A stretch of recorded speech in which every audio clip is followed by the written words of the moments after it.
Hi, welcome back to my YouTube channel. So today's video will be my roommate horror story. So if you've been following me for a while, you know my story is like a little bit different because I went to college, but I didn't have a roommate. So I experienced all my roommate terrors when I was in group homes, like from the ages of like 13 to 18. So this one will be a story time, and she wasn't my first roommate in a group home, but she was probably like my longest lasting one because they did not want to switch me and her out of the same room, and I hated it.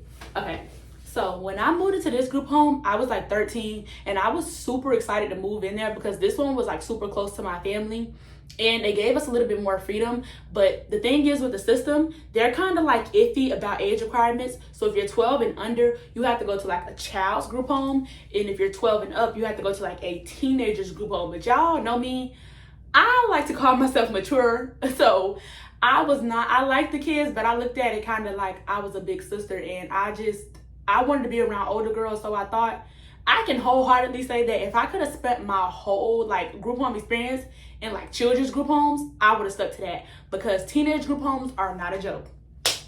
All right, so boom. What are we gonna name her? What are we gonna name her? We're gonna name her Red. So me and her were around the same age, and we were going to the same high school. We were in the same grade and all, so we were walking to the bus stop together. So that's probably why the group home supervisor thought it would be a good idea to put me and her in the same room. She probably thought I would be like a good influence, or we would bond, because before me, she was hanging out with two of the older girls who were in the group home, and they weren't bad kids. They would just do what older girls wanted to do. And you know, they were really into, like, I wouldn't call them emo or anything like that, because I'm not sure how the terminology for that works, but they were like really into the grunge aesthetic. So everything was black, their rooms were black, they never turned on the lights, they used like black lights. But the younger girl wanted to do like, she wanted to be like them, but she just went out of her way to do it, if that makes sense. I'll explain it more later on in the story time. So when I first got there, the transition was smooth. You know, I was a little bit scared, but the girls were really nice, and we ended up like going to the movies that night. So in group homes, we usually like drive vans, or sometimes if there's two staff on shift, we'll take like cars, because then both girls can go in separate cars. But if there's one staff on shift, we will take a van. And I believe this night we took the van because all the girls were going and they didn't want to drive two separate cars. But we did have two staff that night. So we were on our way to like the movies, and one of the girls was like, you know, have you met your roommate yet? And I hadn't met her because I believe that I moved in while she was out with the older girls. And I think that was an issue within itself because they had a later curfew than her, and she was still out with them. So that was an issue too. So they were like, oh, like, have you met her yet? Have you met her yet? Like, have you met Red? And I was like, no, I haven't met Red yet. So nobody was really saying anything about Red, but like they were like giving each other the look like, oh, child, she don't even know what she in for. Because one girl did, like, nobody really wanted to say too much, but one girl was like, shit, better than me. I was like, huh? Because you know what that means. I was like, oh, Lord, pray for me.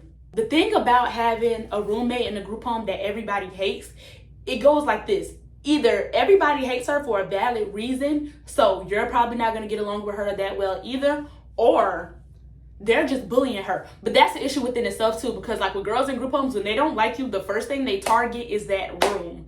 Like, especially depending on who you are, and if they know you're not going to fight back, they're going to go for that room. But I hadn't met her at that point, so I didn't know how she was. We watched the movie. When we get back from the movies, her and the older girls are like standing outside waiting on us. So like the older girls, they were able to come in and they weren't in trouble, but they let her know, like, you know, since you wanted to go on run. Oh, that was another rule in our group home. Since she went on, technically on runaway, because if you don't come back within curfew, or if you walk off campus without permission, they consider you a runaway. Like, they had to call the police and do a whole report because we're wards of the state. So they were like, you know, since you want to be a runaway, you have to eat peanut butter and jelly tonight. Because we were having this thing of like the girls were running away, and they would run away for 2 to 3 days or however long they want to run away, and then they would come back when they were hungry, eat all the food, take all the snacks, and then leave again. And it would be like a pattern until they left. So they started making up like a rule that if you ran away, when you got back, you had to eat like, you know, peanut butter and jelly. You couldn't eat what the rest of the girls were eating, because they kind of took it as like, well, you wanted to run away so bad, run away and like make sure they're feeding you. Yeah, I mean, now that I'm older, they did have a point, because a lot of us really weren't running away for anything. They were running away for boys, pretty much. Oh, yeah. We'll get into that. We had all walked in the house together. They had showed me to my room, and I had put my stuff in there now that she was there. So, I looked around the room. Everything was clean. It was really cool. Like, she had like some interesting posters, but I try not to call anything demonic because you never know. Certain rock bands just have some like really questionable logos and like things that they like to like use like for symbolism. So I didn't want to say it was like, demonic, but it was a little bit darker than what I was used to. But she didn't have anything in the bathroom, and that's a plus to me because to this day, as y'all can see, I like being in the bathroom. So it was perfect. And in this group home, this is like way bigger than most group homes I've been in because it was kind of like an office building that they had converted into a group home. So it's like, I had my own bed, I had my own like shelf area, I had a desk, and I had my own closet. It wasn't the biggest closet, but you could fit a lot in it. So it's like we never had to share any spaces other than the bathroom. So we went to the movies, I think on like a Saturday or a Friday, but fast forward on Monday, we went to school together. So on the walk to the bus stop, oh my gosh, that walk to that bus stop was like 20 minutes. And I don't know what it was because with foster kids, like they can request buses to come like closer to us to just, like satisfy everybody's needs. Cause like the system was trying to like focus on normalcy, and a part of normalcy was not changing kids' school and letting them feel like they still had a place familiar to them. But our bus wouldn't come in front of the group home like the other girls did. Our bus came all the way like at the end of the road. So it was like a 25-minute walk. But we probably could have got a bus, but no, we'll talk about it later. So yeah. So like we're walking to the bus stop and everything is cool. So she was asking like, oh, so like what are you interested in? Like how old are you? So I was telling her everything about me, and I was like, oh, I'm really into like reality TV and Pretty Little Liars. Like I loved Pretty Little Liars back then. Like I was watching the TV show, I was reading the books, like they had me hooked back then. So like when I told her that, I think she kind of seemed like that we didn't have similar interests, and I think she started like prejudging me because we were like polar opposites. Like I've always been like, I want to wear pink, I want to get my hair done, I want to get my nails done. She's more like grunge, rock music. She wants to go to Spencer's. No, we're not calling her Red. We're calling her Spencer in this story time. Her name will be Spencer. Y'all gonna see why we call her Spencer. Whatever. So, and if you watch Pretty Little Liars, you know that Spencer was sneaky. That's why we're going to call her Spencer's. Oh, I forgot to mention, this was our first day of school. We were both freshmen. So we started high school together. So we walked to the bus stop together, but we didn't have classes together at all. I'm not sure, honestly. Now that I think about it, I never seen her in school. I think I probably seen her like 2 or 3 times, but that's because she was leaving campus and I was also leaving campus. So I never technically seen her in school. But yeah. So like the first day of school, she didn't ride the bus back home. I just assumed that she got lost because we were freshmen, but she just didn't come back. So when I finally make it back to the house, they're like, oh, where's Spencer? Like, y'all ride the same bus and everything, right? And I was like, yeah. They were like, that's weird. But, they were just like, okay, well, she'll just be written up. Like, so they used to take like certain privileges and things like that from us when we would like break rules. And not riding the bus home is like breaking a rule because you didn't ask for permission to get like a ride from a friend. Like you just basically chose what you want to do. Okay. Depending on the severity of what you did, they would take money, you would be like on punishment, or you would completely have like your access to the community revoked. So I think they put her on like a 2-day, 3-day suspension, like where she couldn't really just like leave the group home and do what she wanted to do. She had to like basically follow the rules and just only go to school for those 3 days, which is nothing. So she came in the room and was like, oh, like, why didn't you cover for me? Like, I would have covered for you. And I was like, I don't know you.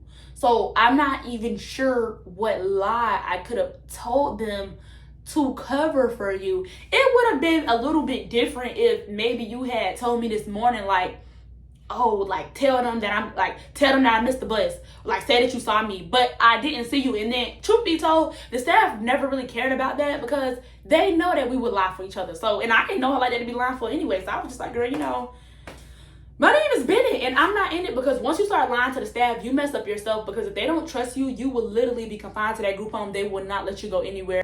So fast forward to like the 2nd or the 3rd week, I had started walking to the bus stop by myself because obviously at this point she didn't like me. So she would like either speed up and walk ahead of me, or she would like get into it with staff and throw a temper tantrum and not like really want to go to school. So they used to have to like wait till the last minute and take her to school. And I didn't want to do that. Like I didn't want to wait with her because I wasn't sure. Because depending on the staff, they might take you, but you're gonna get written up. So I was like, I don't want no smoke. I didn't even have privileges yet to go anywhere, so I didn't want to mess up. So I was like, you know what, I'm gonna just walk to the bus stop. So maybe like a month or two into school, I started making friends, and like, you know, everything's going well. So one of the girls, we ended up, I'm not gonna give her a name. I done did story times about her before, but she's not like truly important in this. But we're gonna just call her Paris for the sake of the story time. So a girl named Paris that I had been like kicking it with in early childhood for a while, she had walked up to me and she was like, hey girl, I didn't know that you knew Spencer. And I was like, oh yeah, like, you know, we're friends. Because one, I think unspoken rule of the group home is not everybody wants people to know that they're foster kids. I think to this day it's still like that. Like, people just don't like everybody in their personal business. So like to this day, if you ask me about girls I was in foster care with, I just say like, oh, we're friends, because I'm not sure what she told you, and I don't want to be in the middle of that, and I don't want nobody feeling like I'm trying to spill their tea, because that is disrespectful. So I was like, oh yeah, we went, like, she's cool, like I know her from outside of school, like family friend, whatever. She was like, oh, like you don't have to lie to me, I'm not judgmental. Like, she told me that y'all were foster sisters. I said, what?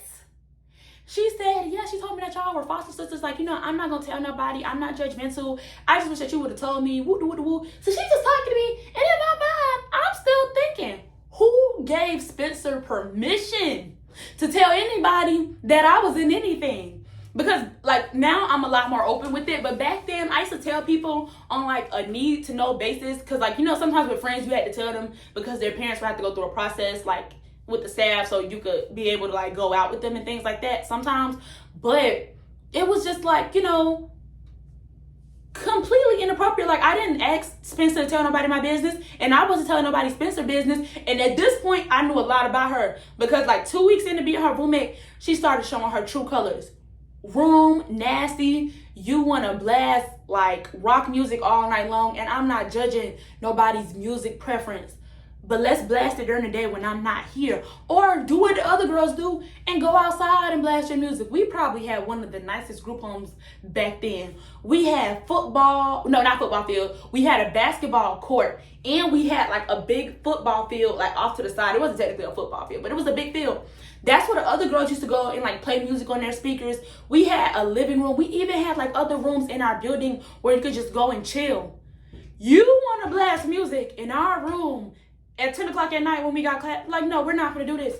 So it was like she started showing her true colors. The room was nasty. She like started trying to like intimidate me. Like, she was basically trying to like make it seem like she was like practice witchcraft or whatever. We'll get into that because she pissed me off.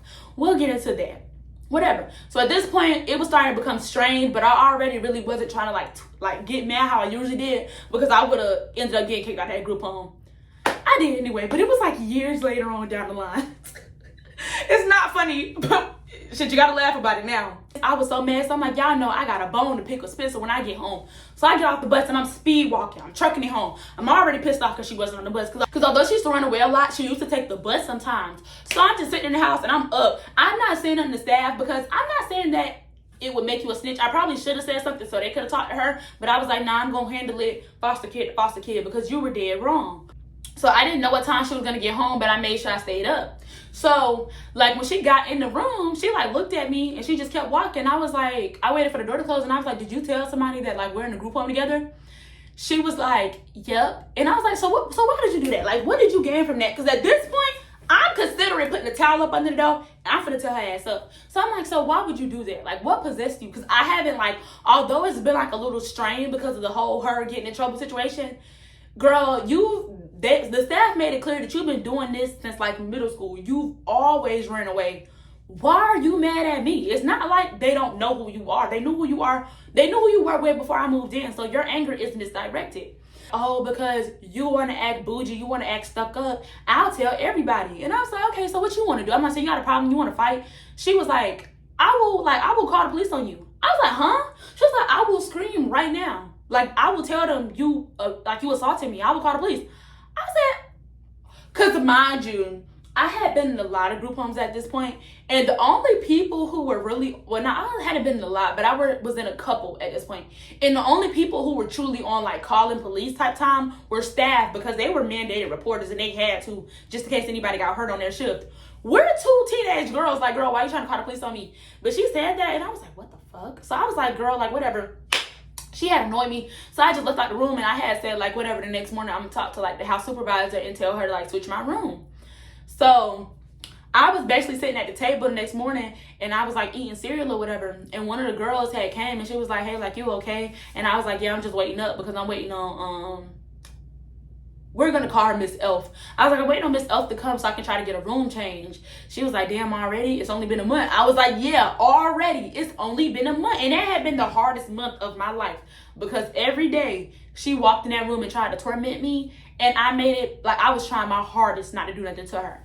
So back to the conversation. So the girl was like, yeah, it's gonna be really hard for you to get a room change, because the way that our house works, it was like, I believe 10 to 12 girls, but it was like four of the rooms were shared rooms, and then like the other couple rooms were just single rooms for the girls. So single rooms was like based on seniority. Whichever girls had been there the longest and who had been doing what they were supposed to do, keeping their rooms clean and stuff like that, they always gave them their own room, unless it was like a special circumstance and you weren't allowed to be around other kids. Then you would get your own room, but usually you just had to wait. So she was like, you're not going to be able to get your own room anytime soon, because there's already like 3 girls on the waiting list, and there's only like 1 girl going out soon, like 1 girl aging out soon. But just wait and they could try to touch your room. But she was telling me, she was like, whatever you do, don't hit her, because the last girl got kicked out for putting her hands on her. So like Spencer would just make it her life's mission to get up under her skin. So Spencer would chew up food and like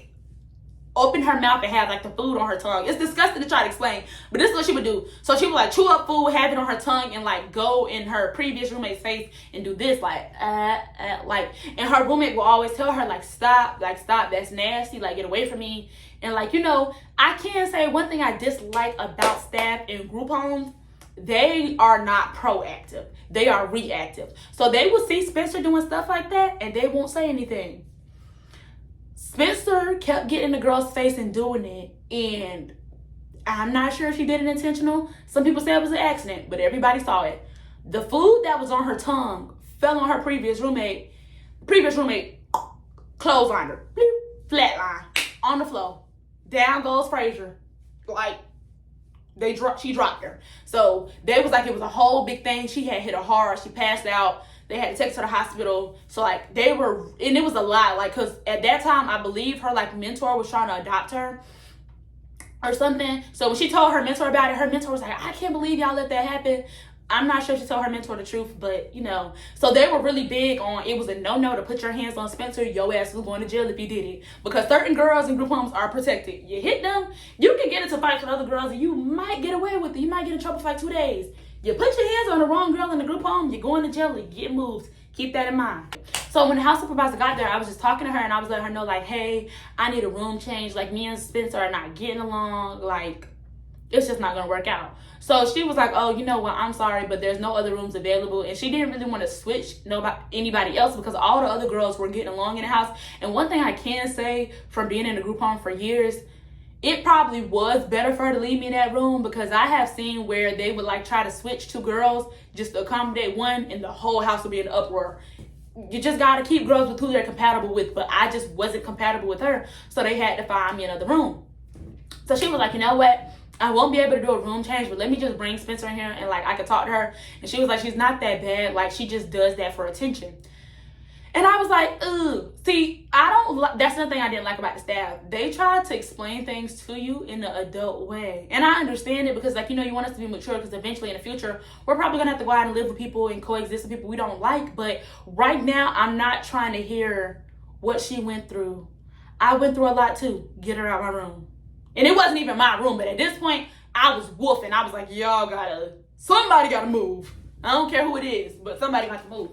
So she brought Spencer in the office, and Spencer just like started crying. Spencer was like, she's just really like aggressive towards me. Like, she's really mean. I don't know like why she acts like that towards me. If it's because like, so she was basically starting to make it seem like I was bullying her, or if I had something against her, because she liked like, the grunge aesthetic. And like I told her, I have nothing against you. I don't mind that. But when you start blasting your music and it's like disrupting my sleep, that's the problem. I wouldn't give a fuck if it was rap, Afro beats.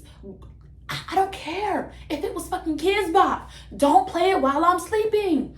And she just was like in there like playing victim, and it was making me mad because I felt like the house supervisor was allowing her to do this. And I'm like, girl, she's been living here longer than me. You don't peep like what's going on. But honestly, I think our house supervisor was not that bothered by it because she was more so focused on finding us another staff because we were super short staffed at that point. And you gotta have like, I think it's 6 girls to 1 staff, and it was like 12 of us in there, and we were barely being able to find staff that could work both shifts. Whatever. So fast forward, we actually do end up getting a new staff. No, actually, she wasn't new. I'm sorry. She wasn't new. She had been working there and I just hadn't seen her yet. Or I think she had like transferred from another house or whatever the case may be. So when she finally came in, like she was like, oh, I know you. Like she knew my family. She was like a friend of the family. Like as I started talking to her, I did start to remember her. My mom was like, yeah, you know her. She used to come to your grandma's house. So I really did love the lady. She was really one of like the nice staff, and we really got along. And she had kids around our age, so she was super cool, and she like really knew how to deal with us. So one day we were all supposed to be like, I don't know if we were heading out to like dinner or the beach, because we used to do like a lot of outings in that group home just to like give us something like to keep us preoccupied. But we were all getting dressed to go somewhere, and like the staff and my roommate, they were arguing over something. But I believe it was over trying to get my roommate to take a bath, because that's another thing. Hygiene is big in group homes because for multiple reasons, but hygiene is big in group homes. So the staff was basically telling her like, you have to bathe before you can leave, because I don't want to say that her hygiene was bad, but it's like sometimes she wouldn't brush her teeth and she wouldn't brush her hair. So the 2 older girls that she had been hanging around, they were, and we are, because I understand that she like looked up to them, but it got to the point like where she was just trying to like mirror them to the point that it was like just unrealistic. So one of the girls was going through something at the time, I think with her boyfriend or with her parents or whatever. So she was going through a depression. So she was like really staying in her room. She wasn't showering. She was really just staying herself. So I don't know if this was like an act of rebellion or she wanted to show like solidarity. My roommate stopped showering and she started laying in her bed a lot, but she really wasn't like depressed. She was just trying to follow the other girl. But the problem with that is she would use depression as an excuse to like not go to school and things like that. But on the weekends when we would go out to the mall or we would go like out on little outings, she would want to come so she can go shopping and buy things that she like wants, because she used to like novelty items like Harry Potter stuff from Spencer's. That's why we called her Spencer. She loves Spencer's. So anytime we wanted to go to the mall, she would always want to come. But we were taking one van and she hadn't showered in like 4 days at this point. So it's like, yeah, you have to go shower. And she was one of the people, she would think it was funny to like get close to me, like, oh, you don't like it, smell me, or like lift up her armpit. But it's like, that's not funny. You need to go take a bath. So I think like a lot of girls are just like, oh no, if she don't like bathe, like we're not coming. And you like, we were short staffed at that point. So if like 2 or 3 girls said they didn't want to go, you couldn't go because who's going to take you? You got an Uber at that point. And we didn't have Uber back then, I don't think. So she was like agitated about that. So the staff was just like, why don't you just go bathe? Like, because I want to go to the mall too. Like, I respect where it's coming from. Because I wouldn't want to sit in the house all shifts anyway. It's depressing. Like, we all want to go to the mall. Like, let's go to the mall. But we need you to shower, though. Because the other staff wasn't coming back for like 2 hours. So we had to take her with us if we did go.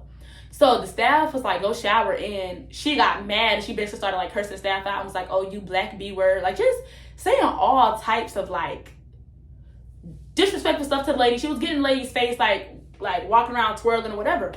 So like we were all looking at her and we're like, you're mad corny. So the staff was like, do you need like hygiene items? Like, I will open up the closet for you, but if you don't shower like right now, I'm gonna write it in the book that you're like making it hard for other girls because you just don't want to do what you're supposed to do. So she was still talking to the lady, and I don't remember exactly what she said to the lady, but the lady was like, oh, I think she had called her like some type of B word or whatever, and the lady was like, well, at least I'm a B word that washed my behind. And she threw some deodorant on the bed and she left out. So I was in the room. My roommate was sitting on the bed. The deodorant landed on the bed, but it didn't hit her. Right hand of God, it did not hit her. Why did she start crying and go tell the house supervisor? Like, she literally skipped to the front office. You're getting fired. You're getting fired. She hit me. She's getting fired. Call the police. I was like, oh shit. So she was doing all of this, and like all the girls in the group home, like at this point, we're about to start rioting because it's like, we didn't, it's like, it's rare that you come by a good staff. So when you do, you like become attached to them. And that lady was like one of the good staff. She actually liked us. So for you to try to get her job taken, just being mean, we were all so mad. So like, you know, the staff, she went in and she talked to the supervisor. It was cool. She was able to work the rest of her shift. But like the day after that, they had came back and told us like, oh, you know, she got fired because of that situation. And from that point forward, nobody in the group home liked her except for the other two older girls, because it was like, you did that on purpose, and you always do that. You sit and you provoke people until they put their hands on you, and then you want to call the police. And I don't know, I don't like that. If you know you don't like physical conflict, like, don't be out here provoking people, whatever. So then oh, I forgot to mention, so after the night where I had went and I had told the house supervisor that I wanted a room switch, she just started amping it up. So at this point, she's like trying to play with Ouija boards in the room. She like got a black light and she would like try to like just be weird and creepy like during the night. And she would just stand up in like separate areas of the room and she would just be weird. But I was just trying my hardest to ignore it, because at this time I had finally got a little bit of freedom. I was going out in the community. I had a phone. So I was like really trying to be good. And that was another thing about that group home. If we got in trouble there, they would take our phones. So I was like, oh, I don't want no smoke, y'all. So one night I go to sleep. And now, mind y'all, I'm a very scared person. I already don't like even sleeping in the dark. I always had a nightlight. So, I'm not sure what happened, but it was like 3 or like 4 o'clock in the morning. I just felt like a presence standing over my bed. And it was like super scary. Mind y'all, she had already been playing with the Ouija board in our room like I asked her not to. She had just been doing a lot of like super like scary stuff in the room. So I'm like, oh my gosh, like, I'm scared. Why the fuck do I reach out and I push? She is standing over my bed watching me sleep. When I tell y'all, I got up that night and I woke up the entire freaking house, because that was the point of no return.